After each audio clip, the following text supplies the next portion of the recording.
Assalamualaikum taretan, berema kabar, mantere paling kesehatan serta kabar katen.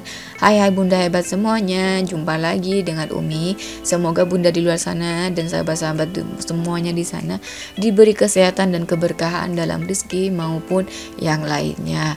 Hai semuanya, hari ini Umi mau ngebahas nih bagaimana cara mengatur keuangan dengan gaji atau jatah per minggu. Nah, di sini ada jatah per minggu, bagaimana nih cara mengaturnya dalam 1 bulan. Di sini datang video dari permintaan Bunda Nurdin Fahmi dengan memiliki jatah belanja per minggu sebesar 350.000. Nah, di sini Bunda Nurdin Fahmi di sini dengan jatah belanja mingguan 350.000 ini memiliki 2 anak yang berumur 6 tahun dan juga 16 bulan.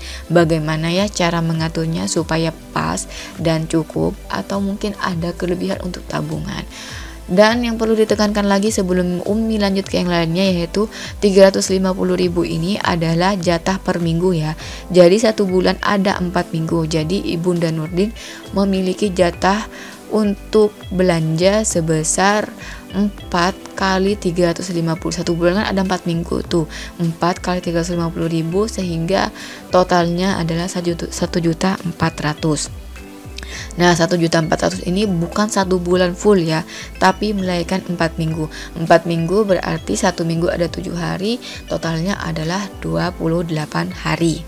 Oke, untuk selanjutnya yaitu kita rincikan dulu nih pengeluaran bulanan Bunda Nurdin Fahmi. Nah, bulanan di sini Umi ambil langsung contoh dari ini yang ada di layar. Jadi bisa dia disesuaikan sesuai dengan kebutuhan masing-masing. Di sini Umi hanya menganggarkan apa yang sudah Umi rasakan atau pengalaman yang ada di sini. 1 bulan totalnya 1.400.000 dengan 4 kali jatah mingguan. Dan yang pertama tetap Umi akan mengeluarkan zakat 2,5% sebesar 35.000. Dan PLN PDAM di sini Umi ambil yang rata-ratanya saja 200.000. Kalau kurang ya alhamdulillah bisa menutupi kelebihan lainnya atau dibuat tabungan. Dan untuk beras ada 150.000 karena ya Umi anggarkan 150.000 untuk suami, istri dan juga anak umur 6 tahun dan 16 bulan. Kebutuhan rumah seperti yang ada di layar itu 50.000, kebutuhan anak 100.000. Kebutuhan anak di sini 100.000 sudah mencakupi semuanya. Bisa disesuaikan dengan mungkin jatah jajan untuk anak umur 6 tahun dan juga mungkin untuk kebutuhan balitanya yang berumur 16 bulan atau yang lainnya ya, bisa disesuaikan dengan kebutuhan masing-masing. Dan selanjutnya ada kebutuhan dapur sebesar 100.000. Dan total di sini yaitu menghasilkan total pengeluaran dari semuanya yaitu 635.000 sehingga menghasilkan sisa dari 1.400.000 itu yaitu sebesar 765.000.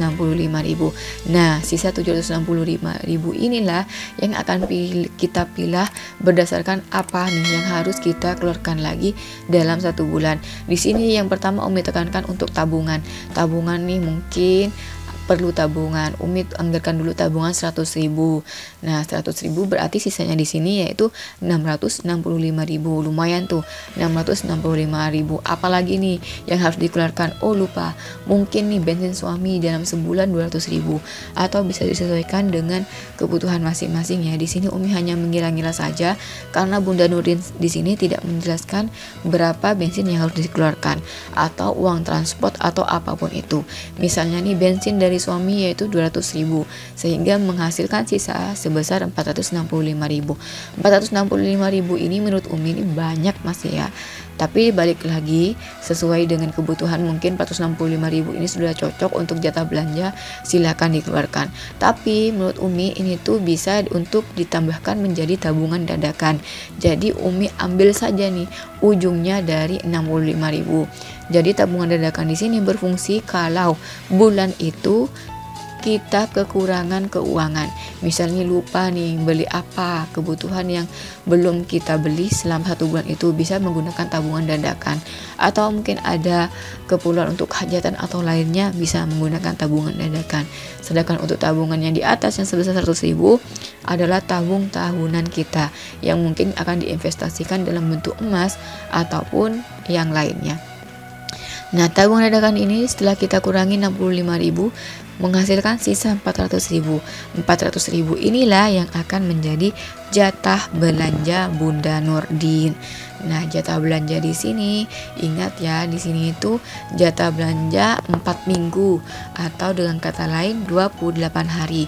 Jadi, untuk 28 hari Bunda Nurdin memiliki jatah sebesar 14.000 per hari, atau kalau dihitung per minggunya sebesar 98.000 per minggu. Jadi kita sesuaikan saja nih, dan wajib disisihkan untuk jatah per minggunya. Jadi ketika mempunyai gaji langsung disisihkan sebesar 98.000. Lanjut ke intinya, yaitu mungkin agak sedikit bingung nih gimana cara mengaturnya. Oke, intinya pengeluaran per minggu itu misalnya nih, minggu pertama nih jatah Bunda Nurdin itu 350.000. Kita ambil dulu untuk jatah uang belanja sebesar 98.000 yang sudah kita rincikan di awal, yaitu sebesar 98.000 yang menghasilkan sisa sebesar 252.000. Nah, sisa 252.000 inilah yang akan kita gunakan untuk membayar apapun yang menjadi kebutuhan di bulanan. Misalnya ini bulan pertama itu kita harus membayar PLN dan PDAM, karena minggu pertama kan PLN PDAM itu ada jangka waktu sebelum kena denda. Jadi kita anggarkan untuk minggu pertama di PLN dan PDAM sebesar 200.000 yang menghasilkan sisa sebesar 52.000. Dan lanjut nih, minggu kedua dapat lagi jatah yang sama, belanjanya pun langsung dikurangi 98.000 untuk stok belanja 1 minggu sayur lauk. Dan selanjutnya mungkin yang perlu untuk dibutuhkan di jatah kedua ini, yaitu untuk beras kita keluarkan dulu, kita belanjakan sebesar 150.000 dan akan menghasilkan sisa 102.000. Dan selanjutnya yang ketiga, minggu ketiga nih sama nih, jatahnya 350.000 lagi dari suami dan juga belanja 98.000. Bisa tuh untuk kebutuhan tabungan. Tabungan di sini kan ada 2 nih, tabungan yang biasa dan juga tabungan dadakan. Totalnya 165.000 kita keluarkan lagi, kita pisahkan dalam dompet yang terpisah ataupun kita anggarkan untuk tabungan yang memang khusus untuk tabungan ini gitu loh. Tabungan celengan atau tabungan ayam atau apapun itu, intinya kebutuhan tabungan ini terpisah dengan anggaran lainnya yang menghasilkan sisa 87.000. Dan selanjutnya di minggu keempat tetap nih sama 350.000 jatah belanjanya, kemudian untuk belanja bulan ini 98.000, dan selanjutnya yang harus kita keluarkan adalah bensin suami sebesar 200.000 yang akan menghasilkan sisa 52.000. Lagi-lagi nih, keperluan mingguan ini silakan diatur sesuai dengan kebutuhan. Bisa nih untuk bensin yang lebih awal, atau PLN PDAM yang minggu kedua, beras di minggu ketiga, tabungan di terakhir, terserah. Intinya semua pengeluaran yang sudah kita tulis di awal tadi terpenuhi dengan sistem yang sudah kita buat seperti ini. Nah, sisa-sisa di sini itulah yang akan menjadi patokan-patokan kita untuk mengeluarkan anggaran lainnya. Misalnya nih yang minggu pertama nih menghasilkan 52.000, bisa kita gunakan untuk mengeluarkan zakat yang sebesar 35.000, dan sisanya lagi kita keluarkan untuk kebutuhan rumah, kebutuhan dapur, dan kebutuhan anak. Jadi kita cicil dengan apa yang menjadi sisa per minggunya.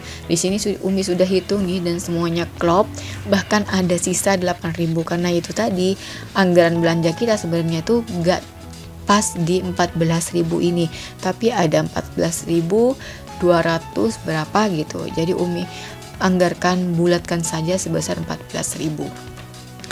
Dan lain-lainnya yang terpenting di sini yaitu untuk pengeluaran per minggu itu sebelum kita memilah-milahnya sesuai dengan kebutuhan kita, yang pertama yaitu hitung total semua pengeluaran dalam satu bulan. Seperti di awal tadi Umi hitung semuanya ya, pengeluaran per bulan yang dibutuhkan untuk Bunda Nurdin. Jadi kita keluarkan semuanya dulu tuh, apa yang harus kita belanja atau kita butuhkan dalam satu bulan. Setelah itu dijadikan menjadi pengeluaran mingguan. Nah, kalau sudah tahu nih apa yang menjadi kebutuhan kita, baru kita jadikan untuk pengeluaran mingguan seperti coretan pengeluaran mingguan ini. Dan di sini kalau sudah dua metode ini dilaksanakan, itu akan menghasilkan pengeluaran yang teratur dan tentunya anti bokeh. Intinya walaupun pertengahan ataupun akhir bulan tidak akan kekurangan buang belanja, karena sudah kita tahu nih berapa yang dibutuhkan dalam satu bulan, dan perharinya pun kita sudah tahu apa yang harus kita keluarkan dalam perharinya. Dan perlu diingat kembali, jadikan tabungan walaupun hanya sisa sedikit. Mungkin ada sisa-sisa lagi nih dari anggaran yang Umi coret di sini, silahkan dijadikan tabungan. Atau ada kelebihan, mungkin tidak perlu ini, perlu itu, jadi bisa dijadikan tabungan dan dibuat investasi. Dan jangan lupa zakat atau sedekah, bisa digunakan untuk zakat maupun sedekah. Kalaupun lebih seperti ini, bisa tuh mungkin ada pengen nambah sedekah, silahkan tambah sedekah. Dan yang terakhir adalah syukur, karena inti pokok dari semuanya yaitu adalah rasa syukur. Karena rasa syukur di sini dahsyatnya itu adalah membuat hati kita tenang dan bahagia, dan tentunya akan memancing keberkahan dan kemurahan rezeki dari Allah, karena yaitu rasa syukur dan bahagia kita menerima apa yang sudah ditakdirkan pada kita. Sekian saja, terima kasih coretan dari Umi, semoga bermanfaat. Dan sekali lagi Umi tekankan, ini hanya coretan-coretan saja. Bagi yang kurang berkenan ataupun beda nih atau gak cocok, silakan diperbaiki dengan apa yang menjadi kebutuhan dan harga di sesuai kota-kota masing-masing. Sekian saja, terima kasih, semoga bermanfaat. Sampai jumpa di video selanjutnya. Jangan lupa like, comment, and subscribe, dan jangan lupa tombol loncengnya juga ya. Sampai jumpa di video selanjutnya. Wassalamualaikum warahmatullahi wabarakatuh.